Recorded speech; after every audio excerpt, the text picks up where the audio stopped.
అందరికీ నమస్కారం. క్యాండిడేట్స్ గురించి అండి. క్యాండిడేట్స్ ఇంటర్వ్యూస్ అటెండ్ అయ్యారు. వాళ్ళు కొందరు స్మాల్ కంపెనీస్లో జాయిన్ అయ్యారు, కొందరు ఎంఎన్సి కంపెనీస్లో జాయిన్ అయ్యారు. ఇలా చాలా కంపెనీస్ ఉంటాయి. కానీ క్యాండిడేట్స్ స్మాల్ కంపెనీయా ఎంఎన్సి కంపెనీయా అని మీరు చూడొద్దండి. ఏ కంపెనీలో మీకు ఆపర్చునిటీ వస్తే, ఏ కంపెనీలో మీకు జాబ్ వస్తే ఆ కంపెనీలో జాయిన్ అవ్వండి.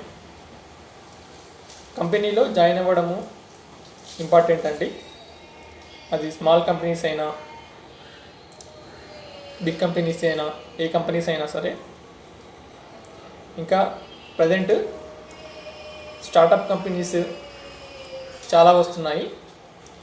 మీరు స్టార్టప్ కంపెనీస్లో కూడా జాయిన్ అవ్వచ్చు. స్టార్టప్ కంపెనీస్లో కూడా చాలా ఆపర్చునిటీస్ ఉన్నాయి ప్రజెంట్. కాబట్టి క్యాండిడేట్స్ ఏ ఆపర్చునిటీ వచ్చినా మీరు జాయిన్ అవ్వండి. కంపెనీస్లో జాయిన్ అవ్వడం ఇంపార్టెంట్. స్మాల్ కంపెనీస్ అయినా, ఎంఎన్సి కంపెనీస్ అయినా. మీరు వచ్చిన ఆపర్చునిటీని యూటిలైజ్ చేసుకోండి అందరూ. ధన్యవాదాలు.